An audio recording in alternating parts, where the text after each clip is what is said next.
afirmação de o mundo foi feito pelo acaso e ninguém tem propósito algum neste mundo. Mas quando nós analisamos as Escrituras, o mundo foi feito pelo poder de Deus e o propósito do homem é adorar a Deus e servi-lo para sempre. Pode voltar para o Salmo 19. Agora veja bem, depois que ele usa aqui a palavra Deus, falando majestosamente do poder, da soberania, da magnitude e da transcendência de Deus como Criador dos céus e da terra, no versículo 7, que é a divisão do Salmo, ele muda o título de Deus. Olha como é lindo isso. Versículo 7. A lei do Senhor. Por que ele não disse a lei de Deus? Por que o salmista mudou de Deus no verso 1 para Senhor no verso de número 7? Porque a partir do verso 7 ele vai falar de Deus sendo revelado na sua palavra. E ele usa o título de Senhor, que aqui é o título Yehová, numa versão mais aportuguesada, que no hebraico na verdade são 4 consoantes que a gente diz impronunciável, o Yud, Re, Vav, Re, que na nossa linguagem seria o YHWH, não tem pronúncia, com as vogais ficou Yedrová, ou como alguns traduzem, Adonai, mas Yehová é a tradução mais correta. Ele usa a palavra Senhor no versículo 7, porque Deus se revela na sua palavra para se relacionar com o ser humano. Se o Deus Elohim representa o Criador dos céus e da terra, o transcendente, o Senhor que aparece aqui fala de um Deus relacional. Um Deus que é Criador dos céus e da terra, portanto transcendente, que transcende a tudo aquilo que Ele criou, mas Ele é também o Senhor. Ele se relaciona com os seus servos, Ele se relaciona com as suas criaturas. Irmãos, que lindo isso. Vamos ver isso em Gênesis? Volta, vai comigo para Gênesis 1. Não vai dar tempo, eu já vi, não vai.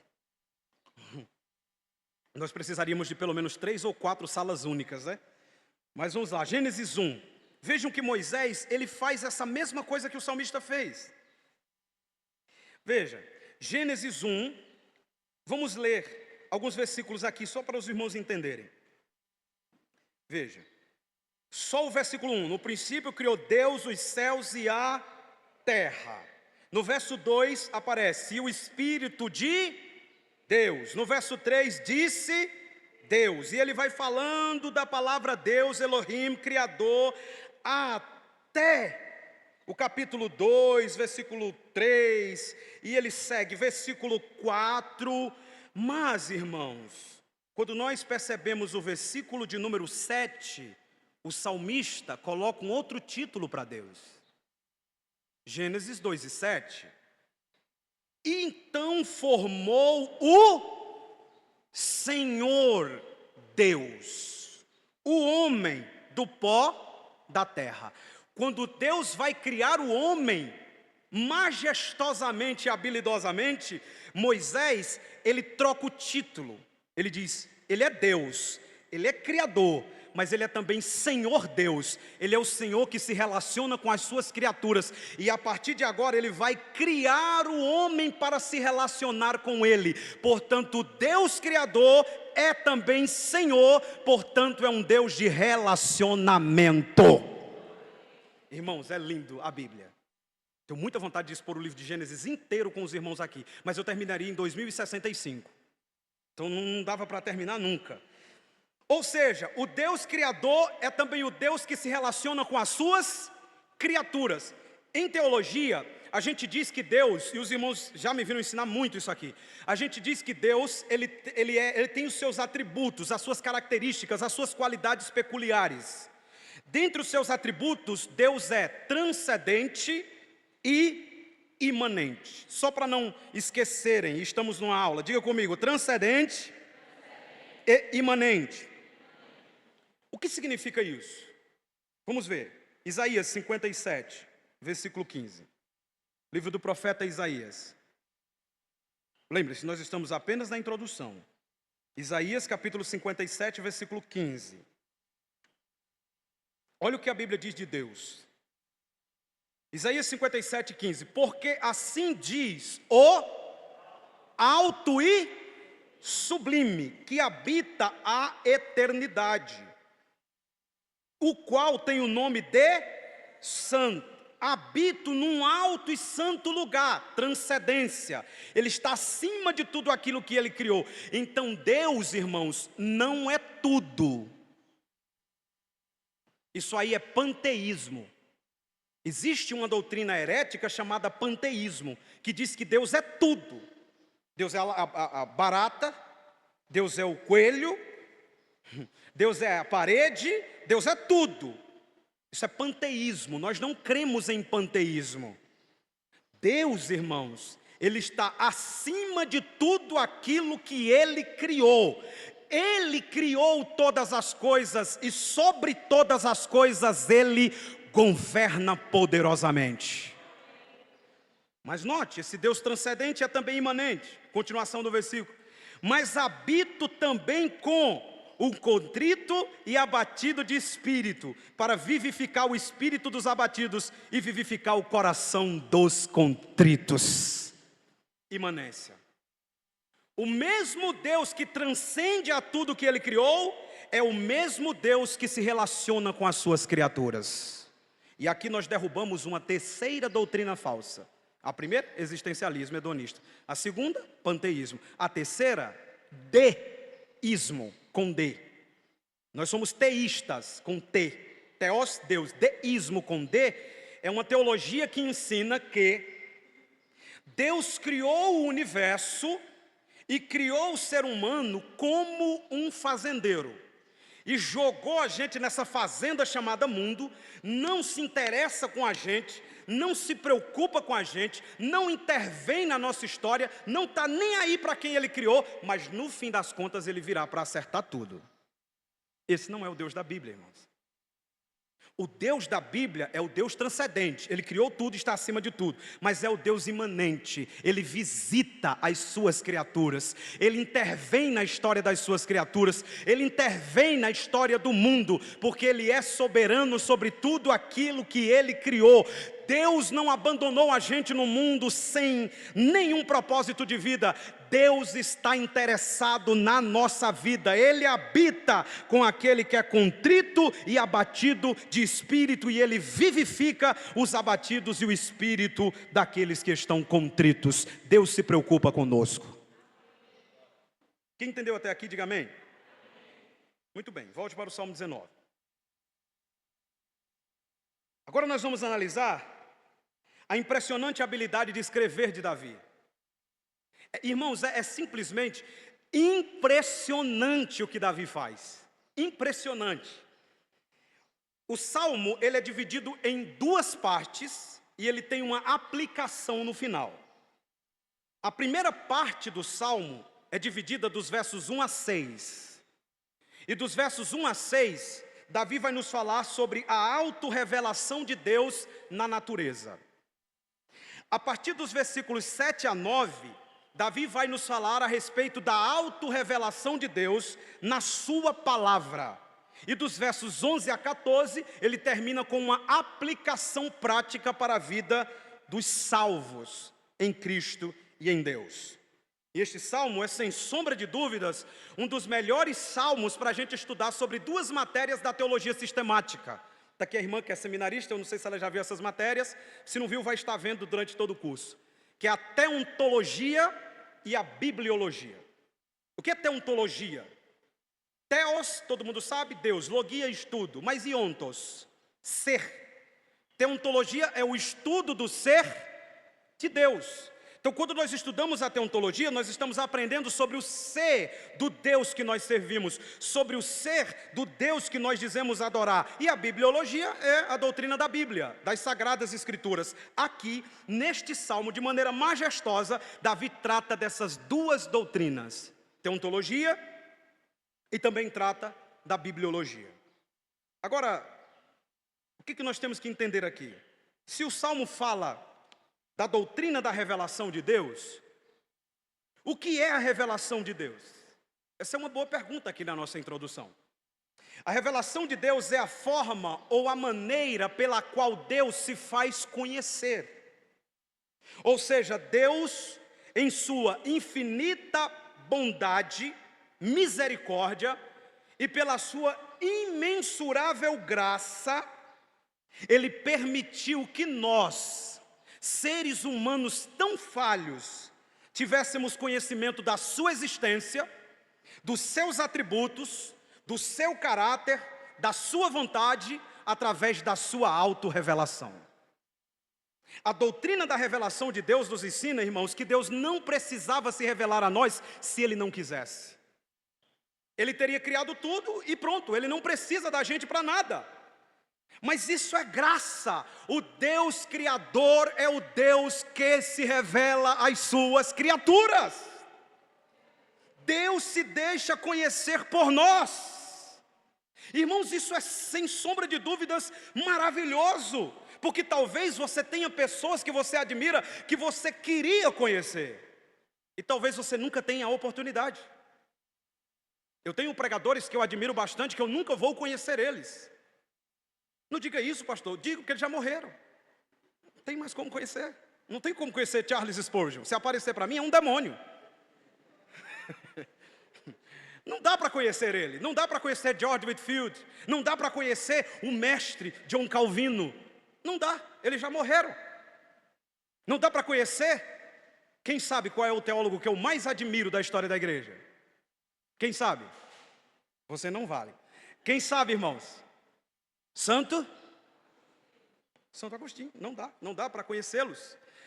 Mas mesmo que você não conheça as pessoas que você admira e não pode conhecer, o Deus que está acima de tudo e de todos, Ele está acessível a nós por graça e Ele se deixa conhecer por nós.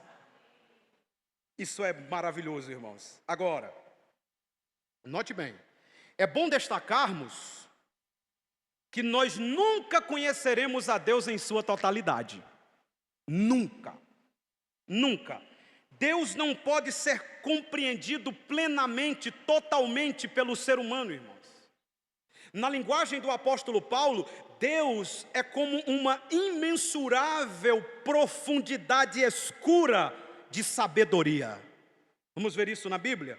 Romanos capítulo 11. Romanos capítulo 11, versículo 33 a 36.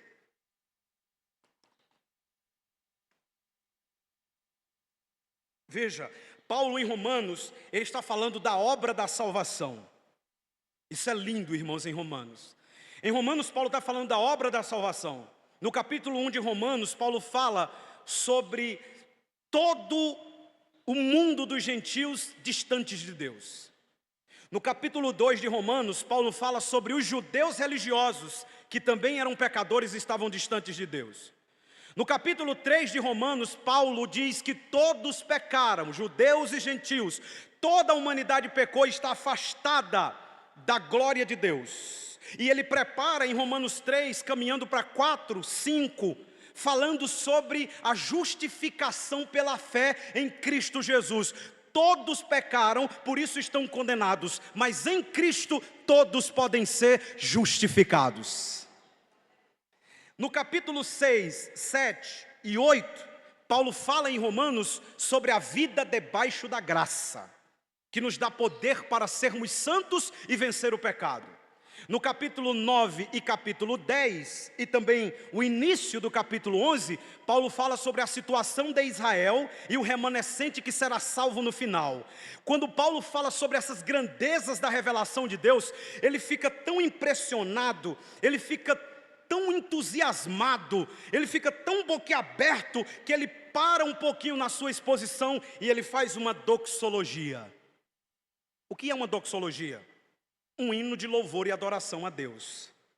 Então Paulo vem escrevendo, vem a pena dele, vem trazendo a grandeza de Deus. Aí ele para no versículo 32 e ele diz: eu preciso parar um pouco, e eu preciso escrever algo sobre a grandeza desse Deus. Aí ele escreve o verso 33 de Romanos 11. Profundidade da riqueza, tanto da sabedoria como do conhecimento de Deus. Quão insondáveis são os teus juízos, quão inescrutáveis os seus caminhos. Quem, pois, conheceu a mente do Senhor, ou quem foi seu conselheiro? Quem primeiro deu a ele para que ele venha a ser restituído? Porque dele, por meio dele e para ele são todas as coisas, a ele, pois, a glória eternamente. Amém. Quando ele para pensar na grandeza de Deus, ele diz: eu tenho que louvá-lo. Irmãos, quando nós temos consciência da revelação de quem Deus é, não dá para vir para esse culto de todo jeito. Não dá para levantar as mãos e louvar esse Deus de toda forma. É profundo demais, é uma profundidade de saber, de conhecimento. A minha mente limitada não consegue alcançar o nível do conhecimento dele, mas mesmo assim, só o que ele revela de si mesmo para mim, já é suficiente para que eu fique admirado com a imensidão do tamanho desse Deus. O que conhecemos é apenas aquilo que Ele quer nos revelar. Não vamos ler para ganhar tempo. Romanos 1, 19. O que de Deus se pode conhecer, nele se manifesta. Nós só conhecemos o que Deus quer nos revelar. Jó, ao contemplar a obra de Deus na natureza, ele ficou impressionado com a grandeza e o poder de Deus. Mas ele reconheceu que tudo aquilo que ele estava vendo era quase nada comparado à grandeza de quem de fato Deus é. Vamos ver isso na Bíblia. Jó, capítulo 26. Veja esse texto que você está lendo. Quantos adolescentes nós temos aqui? Levante a mão assim, por favor. E os jovens? Ali, tem uma... Pronto. Abram bem os ouvidos de vocês agora. Meu Deus, o que o pastor Marcos vai dizer com a gente? Nada, eu só vou mostrar o texto. Fiquem em paz. Jó, capítulo 26. Aqui, no capítulo 26, Jó repreende Bildade porque Bildade estava o acusando de pecado. Mas olha o que Jó diz, dos versículos 6 até o versículo 14. É importante que os irmãos marquem esses textos na Bíblia. Nós nem combinamos, mas ainda bem que o irmão Paulo não botou aqui. Eu quero que você abra a sua Bíblia mesmo e escreva aí, note. O que Jó faz aqui, irmãos? Isso aqui é maravilhoso. Porque Jó vai falar das glórias de Deus desde as profundezas da habitação dos mortos até as alturas da expansão celestial. Não é brincadeira o que Jó faz aqui. Os escritores bíblicos eram fenomenais. Eu tive uma colega de aula que ela era apaixonada por Shakespeare. E ela dizia que Shakespeare era um exímio escritor. E de fato é. As obras dele são tremendas. Mas nem se compara com os escritores bíblicos, irmãos. Aí onde você tem na mão aí uma das maiores fontes de riqueza, de conhecimento, de escrita e de saber do mundo. Olha o que Jó diz no verso 6. O além, mundo dos mortos, está desnudo perante ele, e não há coberta para o abismo. Ele estende o norte sobre o vazio e faz pairar a terra sobre o nada. Preste atenção, por isso que eu pedi para os adolescentes e os jovens me ouvirem. Antes do conhecimento científico dizer que a terra estava suspensa sobre o nada, Jó já tinha dito pela inspiração de Deus. Não precisamos. A nova descoberta, a terra está suspensa. Está aqui. Mas não diz que a terra está suspensa por acaso. Diz que quem suspendeu a terra sobre o nada foi Deus. Sabe o que é lindo? Não cai, a terra não cai. Uma coisa suspensa sobre o nada, irmão, pelo menos balançaria, né? E a gente viveria assim direto, ó. Mas Deus estabeleceu leis eternas, que ela está suspensa sobre o nada. Ela tem lá os seus movimentos, mas a gente não sente o impacto, porque Deus cuida de nós. Irmãos, eu poderia ficar horas aqui, mas deixa eu continuar. Prende as águas, versículo 8. Prende as águas em densas nuvens, e as nuvens não se rasgam debaixo delas. Explique-me isso, irmão, o que é uma nuvem? Mas ela fica cheia de água e não se rasga. Tem uma lei estabelecida por Deus, as águas entram nas nuvens e Deus diz, não derrame nenhuma gota agora. Segure aí. E a nuvem fica cheia d'água e parece uma poeira, né? Mas não rasga, não derrama, só cai a gota d'água na terra quando o soberano do céu e da terra manda. Porque a criação obedece a Deus. Antes da ciência, 3.000 anos atrás, Jó escreveu isso aqui. Agora note, 9. encobre a face do seu trono e sobre ele estende a sua nuvem. Traçou um círculo à superfície das águas, até os confins da luz e das trevas. Antes de Galileu Galilei, pelos seus cálculos e tantos outros dizerem que a terra tinha um formato de círculo, Jó já dizia. Você acha mesmo que seu professor é inteligente? Mostre para ele Jó 26 e diga para ele que Jó é muito mais inteligente do que ele. Versículo 11. As colunas do céu tremem, se espantam da sua ameaça. Com sua força fende o mar, e com seu entendimento abate o adversário.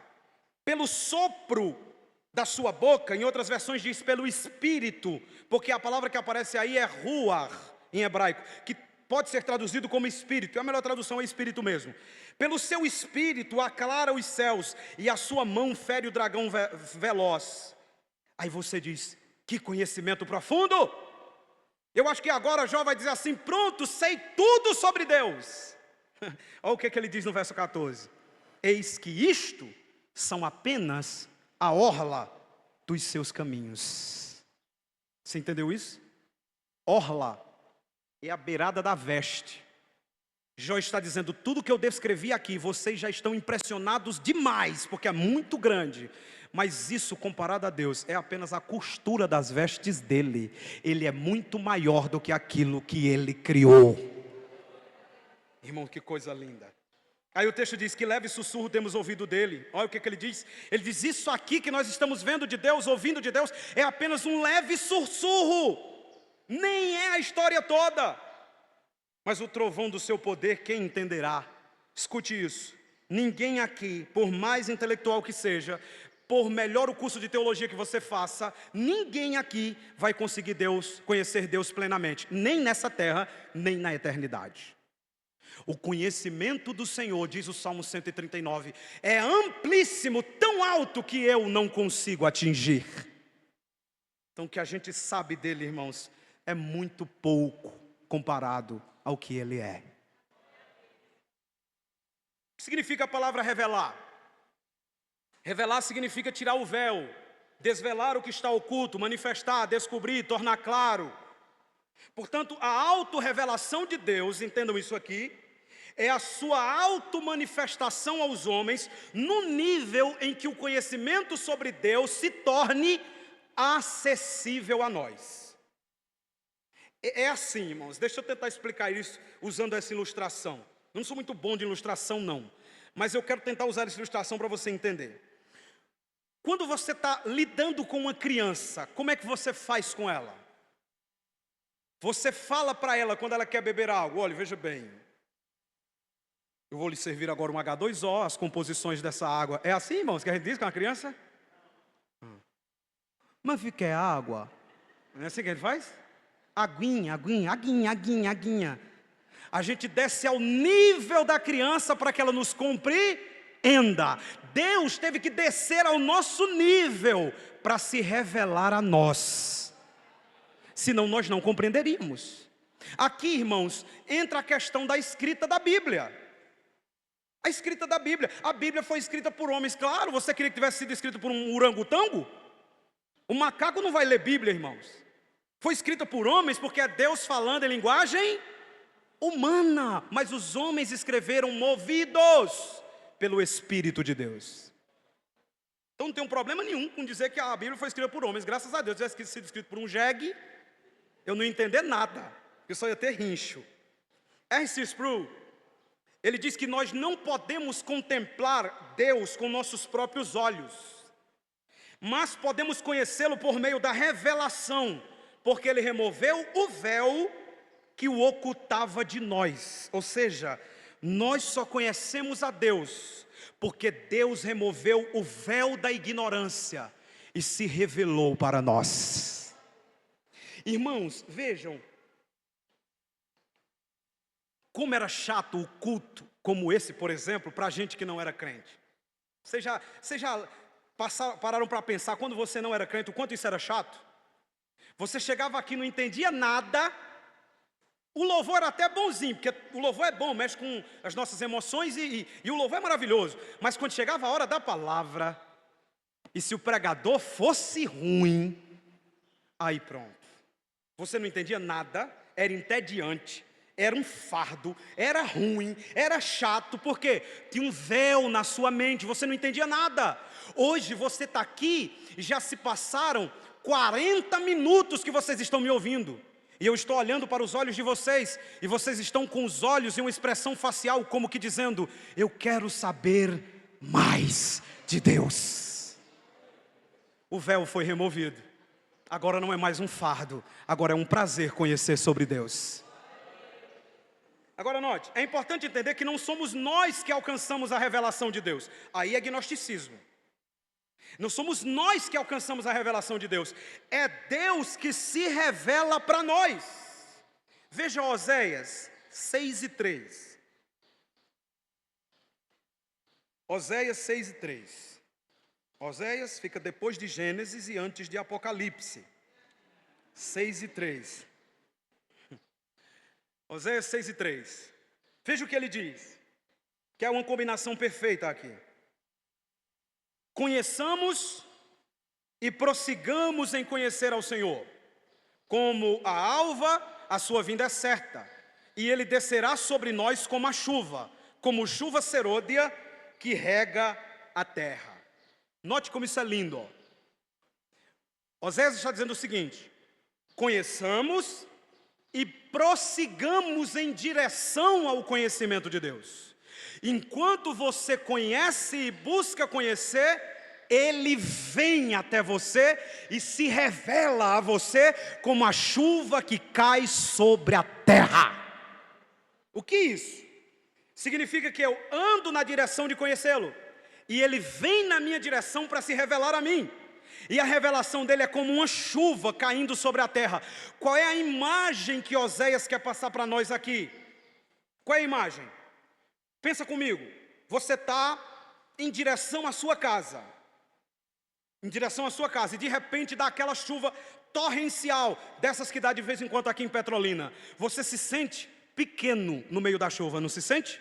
Você fica aqui no meio, a chuva caindo, alagando tudo, o relâmpago cortando, trovão zoadando, e você aqui, meu Deus, quanta chuva! A ideia que ele quer produzir na sua mente é isso. O conhecimento de Deus, ele vem sobre nós, mas ele vem de forma tão imensurável que a gente parece uma criança no meio de uma grande chuva, de tanto que Deus se revela para nós. Esse é o sentido aqui. Santo Agostinho, eu tinha que citar, né? Argumentou que na condição de criaturas, nós não podemos saber coisa alguma de Deus se Ele não tivesse tornado o conhecimento acessível a nós. Ninguém pode conhecer a Deus se Deus não se revelar a Ele. É o que Jesus ensinou, não é? Jesus disse: quem conhece o Filho, Jesus, vai conhecer o Pai, Deus. Porque o Filho é quem faz o Pai ser conhecido. Então ninguém consegue conhecer a Deus por conta própria. A pessoa pode saber alguma coisa sobre a Bíblia, pode saber alguma coisa sobre teologia, tem ateus que fazem teologia, mas a revelação de Deus só conhece aqueles que o conhecem de forma profunda, através do relacionamento e da revelação gloriosa de Deus nas Escrituras. E Agostinho, ele usa uma ilustração. Enquanto eu sou ruim de ilustração, ele é ótimo. Ele diz assim: imaginem que eu tenho a visão mais profunda do mundo. Eu enxergo perfeitamente bem, mas eu entro dentro de um quarto escuro, cheio de objetos valiosos. O quarto é escuro que não dá para ver nem a palma da minha mão. Ele diz: por melhor que seja a minha visão, eu não vou conseguir enxergar nenhum dos objetos, porque onde há ausência de luz, não tem como ver nada. Aí ele aplica, fantástico. Ele aplica dizendo: assim também somos nós, com relação à revelação de Deus.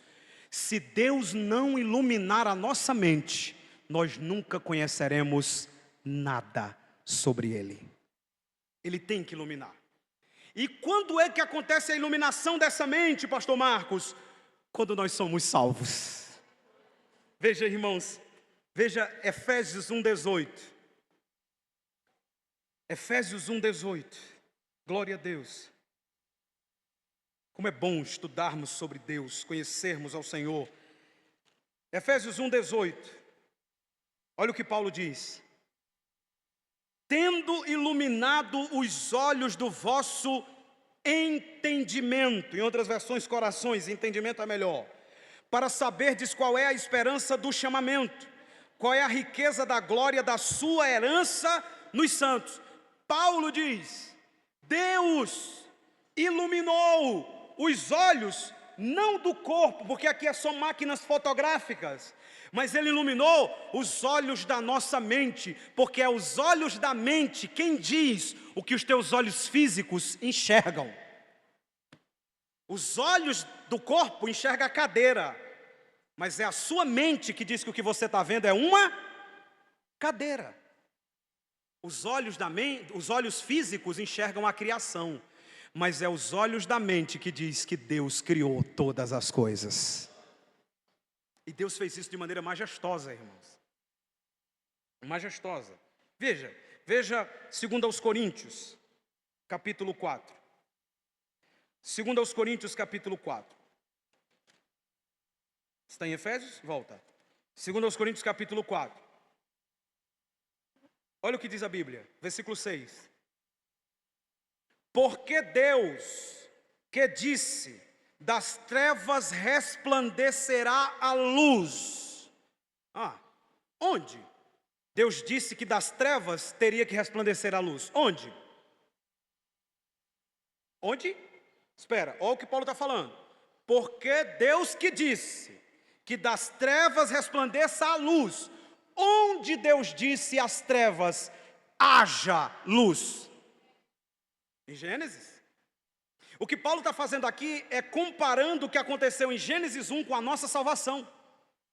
Paulo está dizendo, a terra era sem forma e vazia, havia um caos instaurado, trevas e escuridão sobre a face do abismo, mas de repente Deus foi lá, e com a sua palavra Deus disse, haja luz, e a luz raiou, e tudo passou a ser iluminado, e a terra passou a ter forma, e passou a ser bela.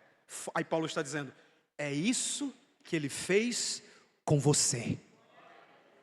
Você e eu éramos igual Gênesis 1 e 1 e 2, sem forma, vazios, escuros, mas Deus, com a mesma palavra que Ele disse em Gênesis, haja, com a mesma palavra, Paulo diz, Ele resplandeceu em nosso coração, para a iluminação do conhecimento da glória de Deus, na face de Jesus Cristo.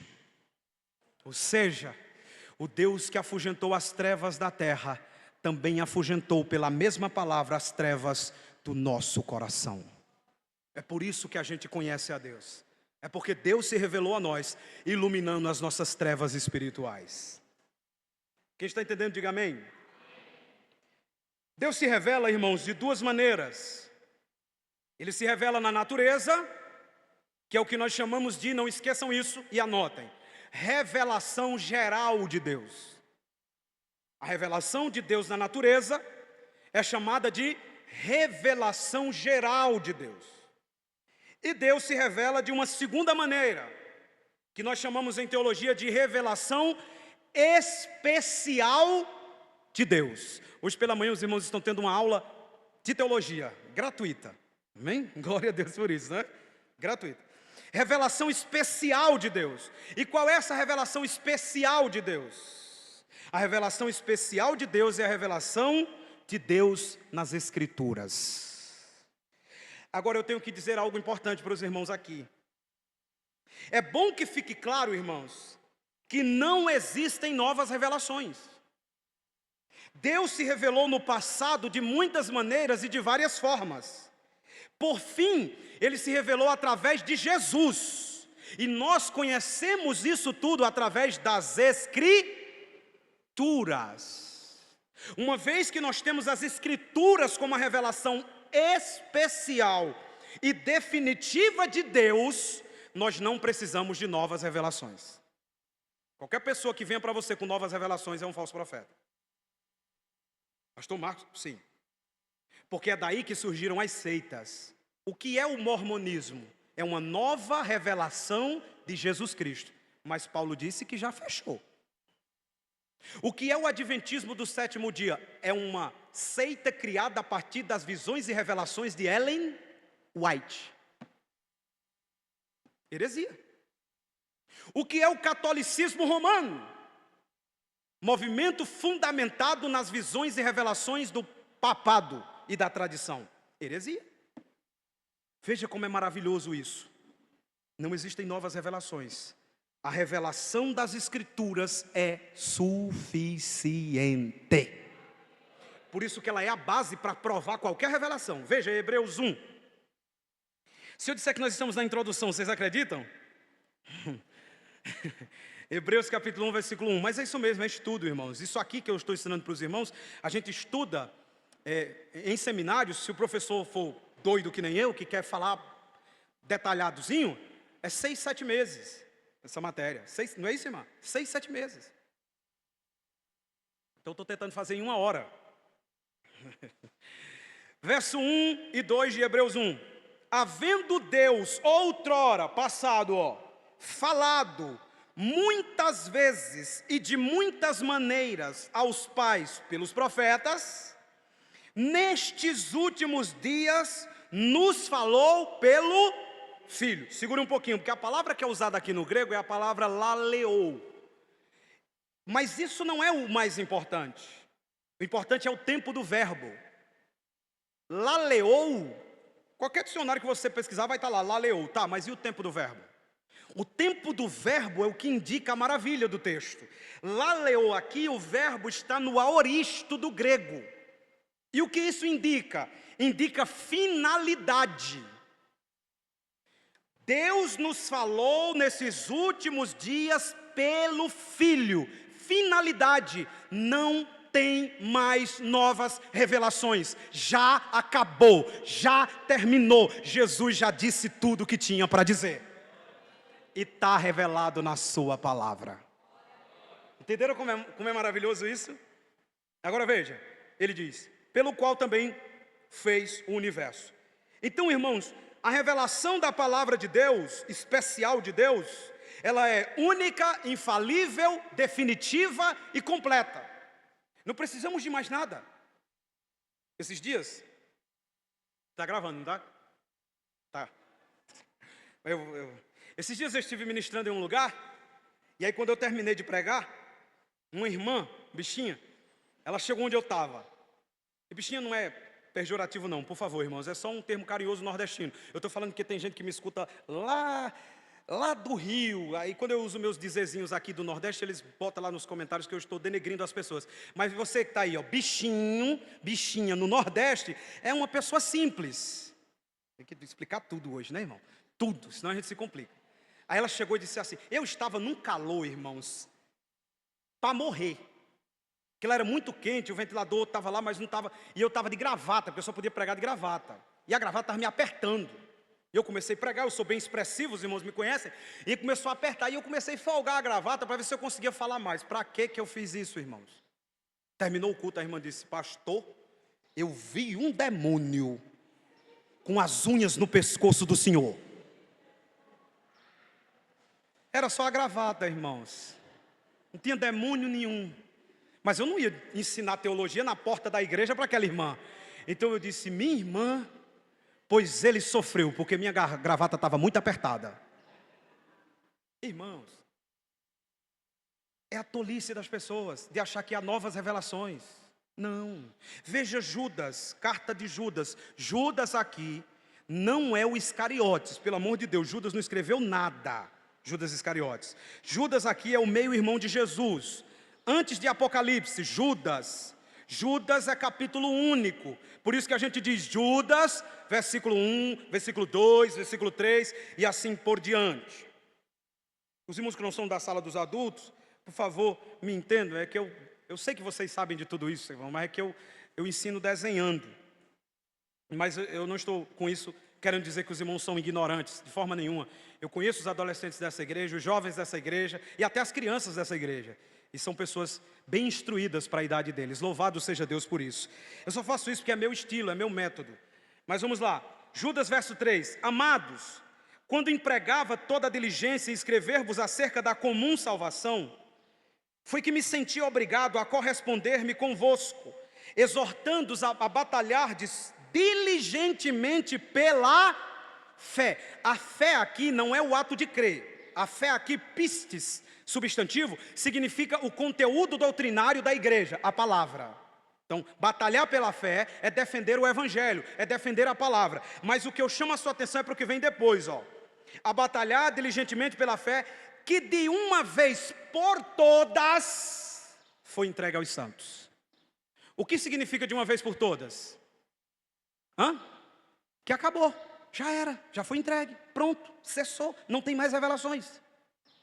Então esse negócio de eu estou vendo um demônio, sonhei com você, rodeado de flores.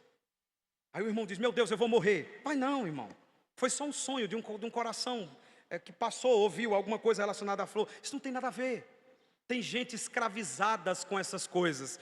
Mas a Bíblia diz, e conhecereis a verdade, e a verdade vos libertará.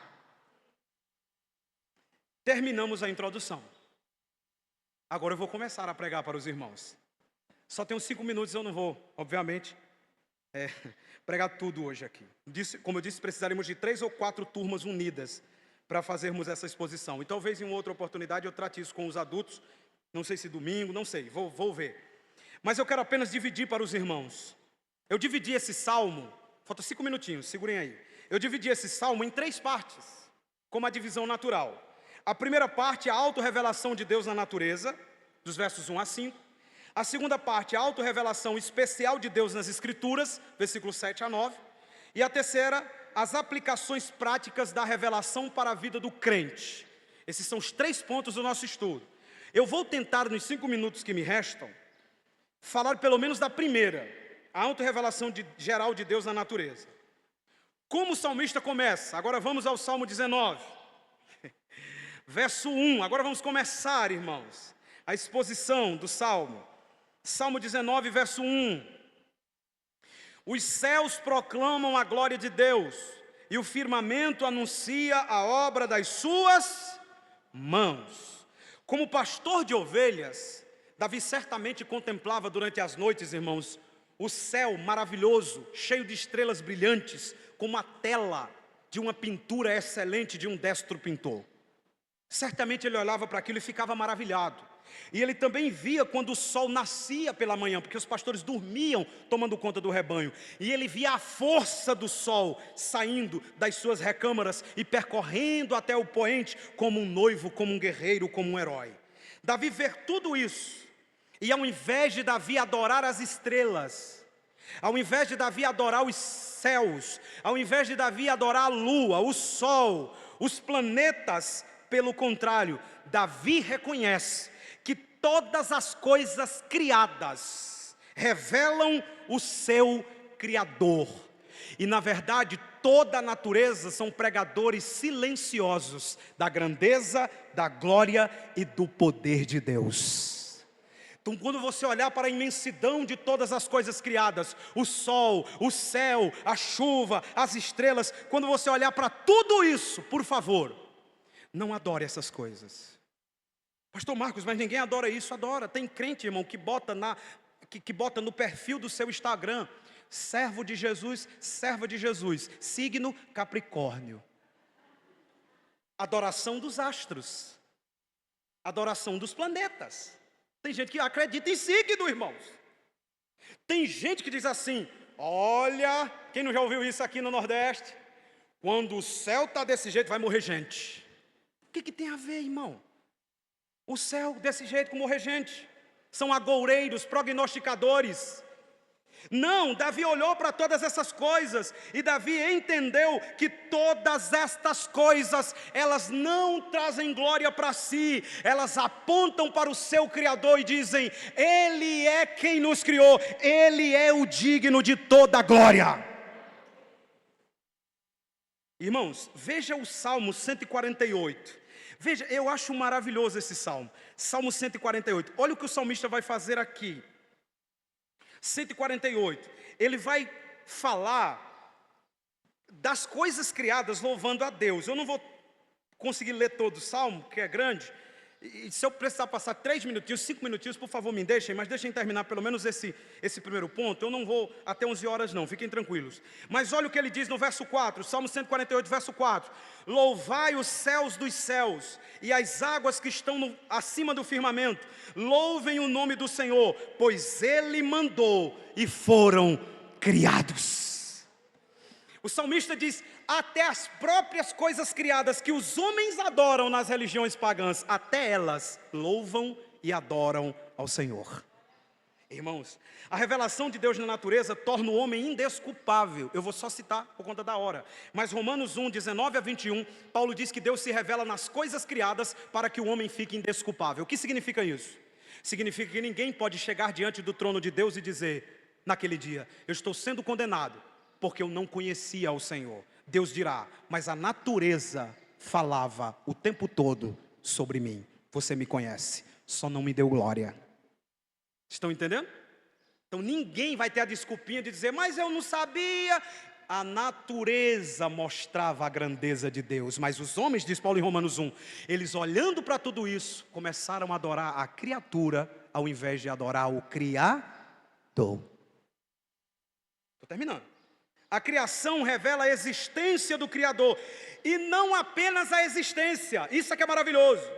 A criação, além de revelar a existência de Deus, a criação também revela o seu cuidado e a sua graça comum a todo ser humano. Vamos ver isso, irmãos, 2 textos, aí a gente conclui. Veja comigo, Mateus capítulo 5, rapidinho, Mateus capítulo 5. Mateus capítulo 5, versículo 44 e 45, olha o que Jesus diz. Eu, porém, vos digo, amai vossos inimigos e orai pelos que vos perseguem, para que vos tornei filhos do vosso Pai que está no céu, porque Ele faz nascer o sol sobre maus e bons, e vi chuva sobre justos e injustos. O sol que nasce pela manhã, a chuva que desce sobre a terra, não é apenas a prova da existência de Deus, mas é também a evidência do cuidado e do amor de Deus para com as suas criaturas. Mas tem mais. Atos 14. Atos 14. Os irmãos vão ficar curiosos. Que, meu Deus, e agora? O que vem depois? Atos 14, versículo 15. Paulo está impedindo de que se sacrifiquem touros para ele e para Barnabé, porque achavam que eles eram deuses. E para pregar para aquele povo pagão, idólatra, incrédulo, Paulo usa a natureza como testemunho de Deus. Veja, Atos 14, versículo 15 a 17. Senhores, por que fazeis isto? Nós também somos homens como vós, sujeitos aos mesmos sentimentos. E vos anunciamos o Evangelho para que destas coisas vãs vos convertais ao Deus vivo, que fez o quê? O céu e a terra e o mar e tudo que neles há. Ele é o Criador, Paulo diz. O qual nas gerações passadas permitiu que todos os povos andassem os seus próprios caminhos. Contudo, não deixou ficar sem testemunho de si mesmo, fazendo o bem, dando-vos dos céus chuvas e estações frutíferas, enchendo o vosso coração de fartura e de alegria. Paulo está dizendo, até o fruto num pé de árvore é a prova da bondade de Deus.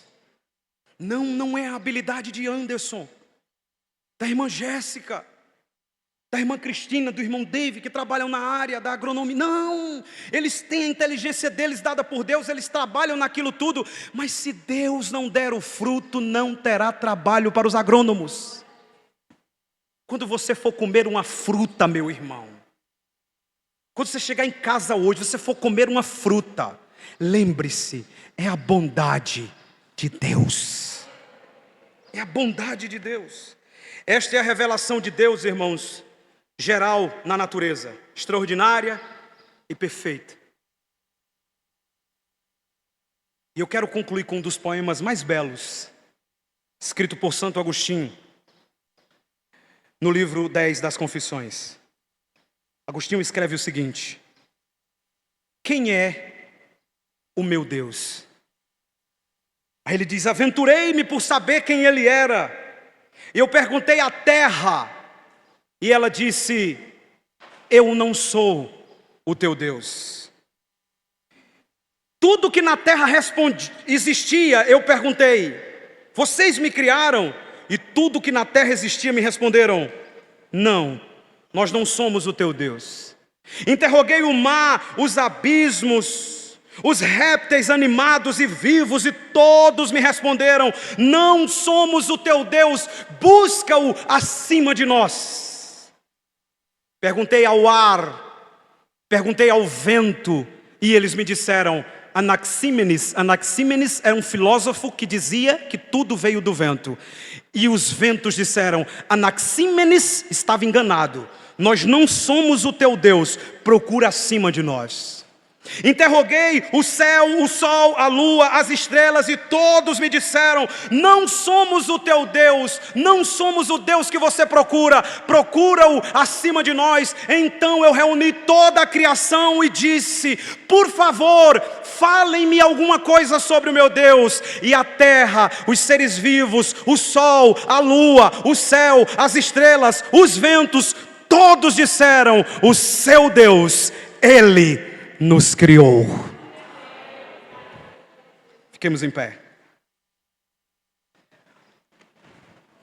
Vamos louvar o Senhor? E após o louvor, o nosso pastor estará encerrando o momento aqui.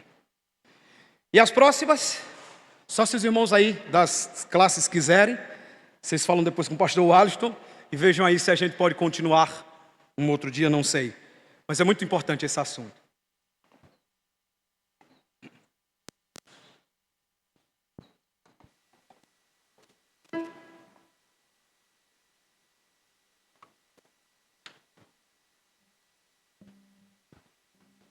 Amém? Vamos declarar que o Senhor é bom, Ele está aqui. Que bom poder contar com a presença desse Deus.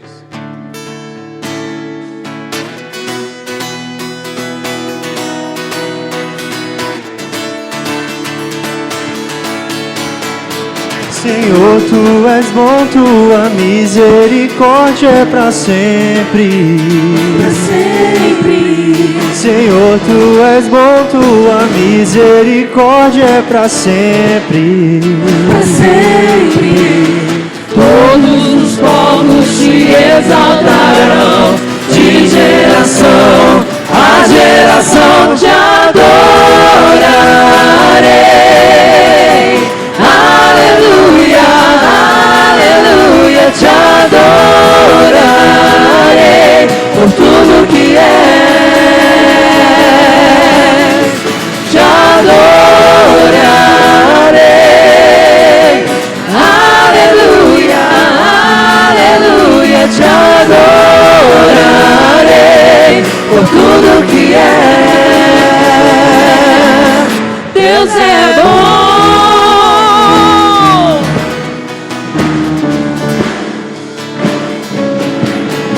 Senhor, Tu és bom, Tua misericórdia é para sempre. Para sempre. Senhor, Tu és bom, Tua misericórdia é para sempre. Para sempre.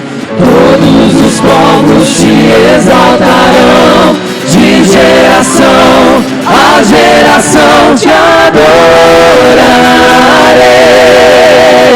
Aleluia, aleluia, te adorarei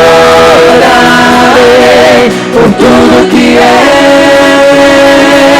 Te adorarei, te adorarei. Aleluia, aleluia, te adorarei por tudo que és. Deus é bom.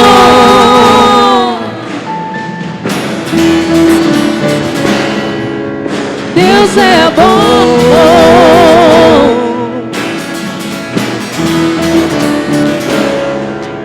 Deus é bom o tempo todo, o tempo todo. Deus é bom, Deus é bom o tempo todo, o tempo todo. Deus é bom,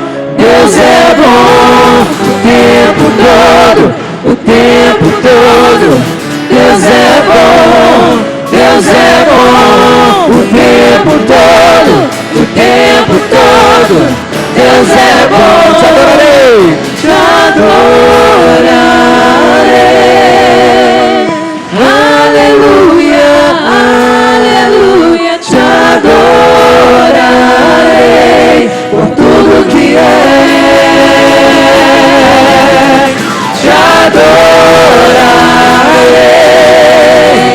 Aleluia, aleluia, te adorarei por tudo que és, por tudo que és, por tudo que é. Deus é bom.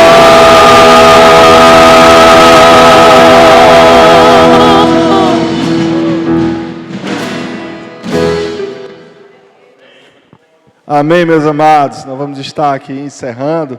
Só lembrando que você pode trazer um visitante à noite. Amém, meus amados? Traga um visitante à noite, convide ele para estar aqui conosco. Tá bom, meus amados?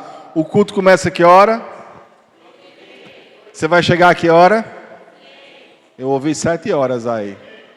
Programa para chegar antes de 6h30. Porque se você chegar às 6h30, programar, geralmente acontece alguma coisa. Não é verdade? E você se atrasa. Amém? Então seja pontual. Tá bom, meus amados? Vamos orar. Obrigado, Deus, pela Tua palavra. Obrigado pela comunhão, Senhor Deus. Obrigado pela adoração. Que o Senhor nos conceda um restante dia, Pai, abençoado na Tua presença, Pai. Que o Senhor possa nos levar em paz para os nossos lares, Senhor. E que mais tarde nós possamos estar aqui Te cultuando, Senhor. Porque o Senhor é digno de toda honra, toda glória e todo louvor. Assim nós te oramos e te agradecemos em nome de Jesus. Amém. Não deixa a chama apagar. Posso todas as coisas naquele que me fortalece. Lâmpada para os meus pés é a Tua palavra e luz para o meu caminho. Amém? Então Deus abençoe a vida de todos.